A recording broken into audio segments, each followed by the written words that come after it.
59 కులాలకైన 199 పేజీల ఒక విశ్లేషణ మొత్తం ఇచ్చిండు. ఒక్కొక్క సామాజిక వర్గము ఇప్పటి వరకు ఒక డాక్టర్ కానీ ఒక చిన్న గ్రాడ్యుయేట్ అయిన కాని ఉన్నాయి, ఓ చిన్న డాక్టరో లేకపోతే ఒక గెజిటెడ్ ఆఫీసర్ ఉద్యోగం రాని వర్గాలు చాలా ఉన్నాయి. వాటి ఒక్కొక్కరిని విశ్లేషించుకుంటూ 199 పేజీల ఒక నివేదిక తయారు చేస్తూ ఈరోజు ఎస్సీ 15% రిజర్వేషన్లను గ్రూప్ 1కు 1%, గ్రూప్ 2కి 9%, గ్రూప్ 3కి 5%, ఏ గ్రూప్లలో ఎవరెవరు ఉండాలనో కూడా విశ్లేషించాను. ఈరోజు మా సోదరులు మా లక్ష్మణ్ 9 అంటున్నాడు. 9 కాదు, పావు తక్కువ 10 మీకే ఇచ్చింది. ఎందుకంటే అతి తక్కువ జనాభా ఉన్న వాళ్ళు ఎన్నడూ ఏ అభివృద్ధి ఫలాలు ఆశించని వాళ్ళని గ్రూప్ 1లో పెట్టాం. తర్వాత మోడరేట్గా కొంచెం పర్వాలేదు అనుకున్న వాళ్ళని గ్రూప్ 2లో పెట్టుకున్నాం. సిగ్నిఫికెంట్గా బెనిఫిట్ అంటే కొంచెం మెరుగైన ఫలితాలను సాధించుకున్న వాళ్ళని గ్రూప్ 3లో పెట్టుకున్నాం. సో గ్రూప్ 1 అండ్ గ్రూప్ 2లో ఉన్నది మొత్తం మాదిగా ఉపకులాలకు సంబంధించిన వాళ్ళే ఉన్నారు. వాళ్ళకి సంబంధించి పావు తక్కువ 10% రిజర్వేషన్ ఈరోజు మీకు అందుబాటులోకి వచ్చింది. ఇది ఎవరికి వ్యతిరేకం కాదు, మీకు జరిగిన అన్యాయాన్ని సరిదిద్దే ప్రయత్నం ఇది. ఈ సరిదిద్దే ప్రయత్నం చట్టపరంగా న్యాయపరంగా సుప్రీంకోర్టు నుంచి మొదలు పెడితే 1 మ్యాన్ కమిషన్ వరకు మీ పట్ల సానుభూతితో ఉండడం, ప్రధానంగా కాంగ్రెస్ పార్టీ రాహుల్ గాంధీ గారు ఎట్టి పరిస్థితుల చేయాలన్న ఆలోచన ఉండడం, దాన్ని వేగంగా నేనున్నా కాబట్టి మీకు అమలు చేసిన.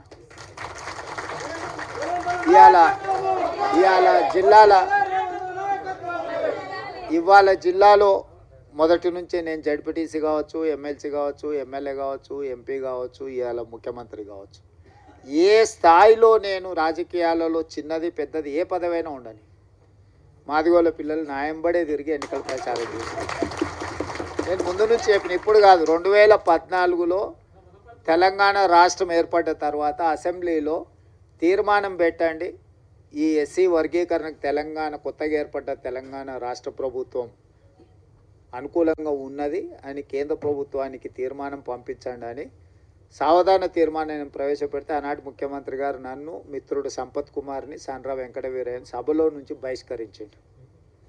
మేము పెట్టిన తీర్మానమే విధిలేని పరిస్థితిలో సభ ఏకగ్రీవంగా ఆమోదించాల్సిన పరిస్థితి వచ్చింది. ఆనాడు అఖిలపక్షాన్ని తీసుకెళ్తాను, మళ్ళీ ఎన్నడూ తీసుకెళ్ళాలి. సరే, మీరు కొంతకాలం ఓపికగా చూసిర్రు, అవకాశం ఇచ్చిండ్రు, మీకు సహనం ఓపిక ఎక్కువ. మీరు 10 ఏళ్ళు అవకాశం ఇచ్చుకుంటా ఈరోజు రేపు ఈ సంవత్సరం వచ్చే సంవత్సరం ఆపై సంవత్సరం జరగకపోతుందా అని ఎదురు చూసిర్రు. ఇక 10 ఏళ్లలో మీ సమస్యకు పరిష్కారం కాకపోతే ఈ సమస్యకు పరిష్కారం ఉన్నోళ్ళని దించడమే అని మీరు భావించిండ్రు.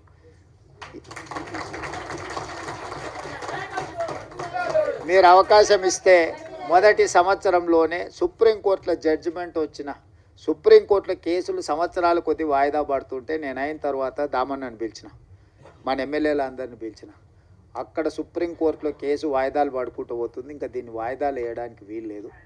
మనమే ప్రత్యేకంగా ప్రభుత్వం నుంచి ఉద్దండులైన న్యాయవాదులను నియమిద్దామన్నా, నువ్వు ఢిల్లీకి వెళ్ళు, ఎమ్మెల్యేలు అందరిని తీసుకొని అని చెప్పి వేముల వీరేశాన్ని, మందుల శామెల్ను, గవ్వంపల్లి సత్యనారాయణ, లక్ష్మణ్ని, అందరినీ ఎమ్మెల్యేలు అందరినీ దామన్నకు తోడిచి ఒక కమిటీలాగా ఢిల్లీకి పంపించి మన సిద్ధార్థ్ లూత్రాను, అభిషేక్ సింఘ్వీని, వీళ్ళందరినీ న్యాయవాదులను అందరినీ మన తరఫున సుప్రీంకోర్టులో బలంగా కేసును బెంచ్ మీదకి తీసుకొచ్చి బలంగా వాదనలు వినిపించినాం. ఎందుకు వర్గీకరణ చేయాలని దాని మీద.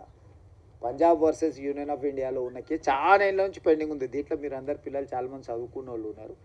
ఏళ్ళ కొద్దీ వాయిదాలు పడుతున్న దాన్ని 7 మంది న్యాయమూర్తులు ఒక దగ్గర కూర్చోవడం అనేది అంత అల్కగా పని కాదు. ఒకరు కూర్చునుడే కష్టం ఉంది. ఇవాళ రేపు 7 మంది ఒక్కసారి ఇట్లా లైన్గా కూర్చొని మీ వాదనలు వినాలంటే కంటిన్యూస్గా వాదనలు వినిపించి సుప్రీంకోర్టును మెప్పించి సుప్రీంకోర్టులో జడ్జిమెంట్ తీసుకొచ్చి ఆ జడ్జిమెంట్ని ఏ రాష్ట్రం ఈ దేశంలో అమలు చేయలేదు.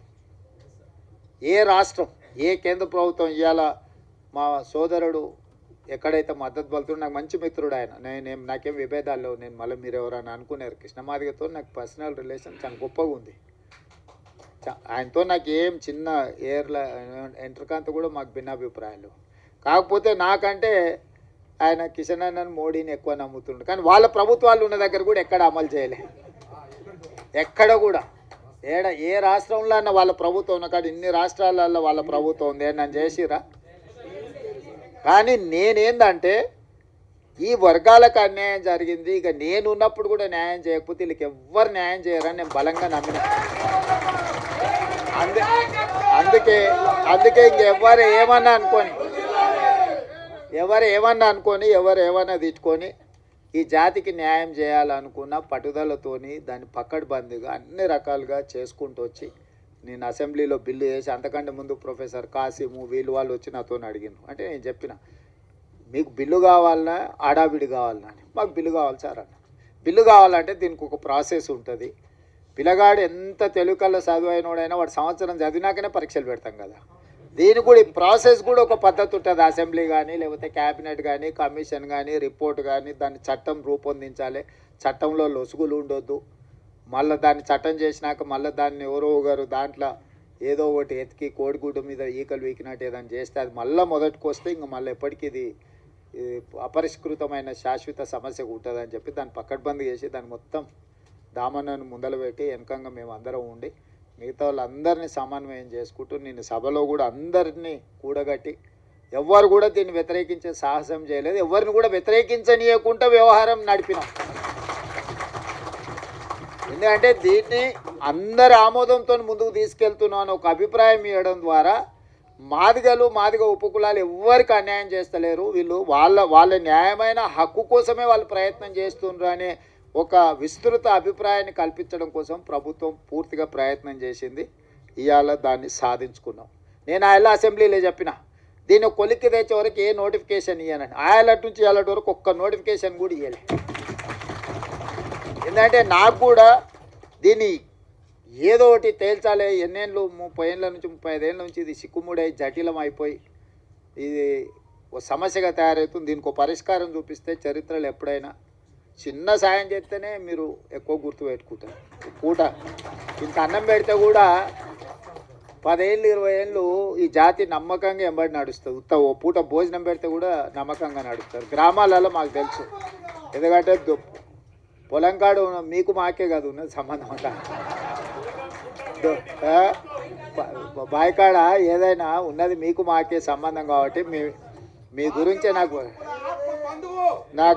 పూర్తిగా అవగాహన.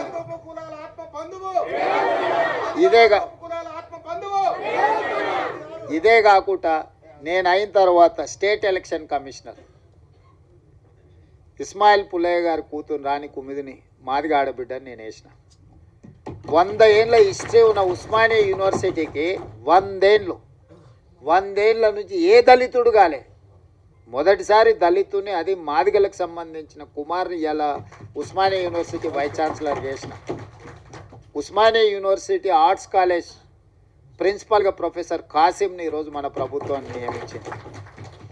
అదేవిధంగా దామన్న సరే ఆయన డిప్యూటీ సీఎంగా చేశారు, ఇవన్నీ చేశారు. లక్ష్మణ్ని విప్పుగా చేసినాం. అదేవిధంగా మనము రాజీవ్ గాంధీ IIIT బాసరకు మనము మాదిగా వైస్ ఛాన్సలర్ని మనం నియమించుకున్నాం. పబ్లిక్ సర్వీస్ కమిషన్లో పాల్వాయి రజనీ కుమార్ని ఈరోజు మెంబర్గా మాదిగా ఆడబిడ్డని ఈరోజు విద్యా కమిషన్ వేస్తే చారగొండ వెంకటేష్ని వేసినాం. ప్రొఫెసర్ పురుషోత్తం గారిని రిటైర్ అవ్వగానే ఇమ్మీడియట్గా హయ్యర్ ఎడ్యుకేషన్లో వైస్ చైర్మన్గా నియమించుకున్నాం. అదే సరే సీఎం ఆఫీస్ సరే టికెట్ల విషయంలో సరే అంటే నేను ఎందుకు ఇవన్నీ మీకు చెప్తున్నా అంటే గతంలో మీకు చిన్న అవకాశం రావడానికి చాలా కష్టం ఉండే. ఇవాళ state election commissioner, Osmania university, Rajiv Gandhi IIIT, higher education, విద్యా కమిషన్, పబ్లిక్ సర్వీస్ కమిషన్, ఎక్కడైనా నాకు ఏ అవకాశం వచ్చినా ఎవరు ఏమని అనుకొని వీళ్ళకి ఈసారి చేయాల్సిందే అని చెప్పి అవసరమైతే మా వాళ్ళని పక్కన పెట్టి కూడా మీ వాళ్ళకి చేసిన. ఎందుకంటే మీకు నష్టమైంది కాబట్టి వీళ్ళందరినీ మేలు చేయాలి, మేలు చేస్తే ప్రయోజనం ఉంటుంది, మీరందరూ బాగుపడాలని నా సూచన ఒక్కటే, అవకాశం వచ్చినప్పుడు నిలబెట్టుకోండి, దాన్ని 10 మందికి సాయం చేయడానికి ఉపయోగించండి. మన వాళ్ళకి ఏమవుతుందంటే మీకైనా మాకైనా రాగానే జర పుర్సత్ అయిపోతాం, మనం జర రిలాక్స్ అయిపోతాం, జర దావతులకు గివతులకు ప్రాధాన్యత ఇస్తాం. దాంతో ఏమవుతుందంటే చూసినావా వీళ్ళకి అవకాశం ఇస్తే నిలబెట్టుకోలేదు, వీళ్ళకి అవకాశం ఇస్తే గిట్ల చేసిరు, వీళ్ళకి అవకాశం ఇస్తే గట్ల చేసిరు అని ఎదురుగున్నోళ్ళు మన వెనకంగా మాట్లాడుకుంటారు. అందుకోసం నేనేమంటున్నట్టు ఈ అవకాశం వచ్చిన వాళ్ళు కానీ రేపు భవిష్యత్తులో ఈ ఉద్యోగాలలో డాక్టర్లుగా, లాయర్లుగా, ఇంజనీర్లుగా, ఐఏఎస్లుగా, ఐపీఎస్లుగా మన పిల్లలు ఎవరైనా చివరికి హోమ్ గార్డ్ కానీ కానిస్టేబుల్ కానీ 10 మందికి సాయం చేసేటట్టు మనం దీన్ని నిలబెట్టుకుంటే ఏమవుతుంది అంటే ఇంకో 10 అవకాశాలు వస్తాయి. మనం అవకాశం ఇచ్చినప్పుడు దీన్ని సరిగ్గా మనము ప్రజల ముందర కొంచెం మన గౌరవం పెరిగేటట్టు మనం వివరించకపోతే వీళ్ళకి ఇస్తే గింతేనా, వీళ్ళు మారరు, వీళ్ళు గిట్లనే ఉంటారు అంటే నేను జర ఓపెన్ అయ్యి చెప్తున్నా మీతో. ఎందుకు చెప్తున్నానో దీన్ని అర్థం చేసుకోరి.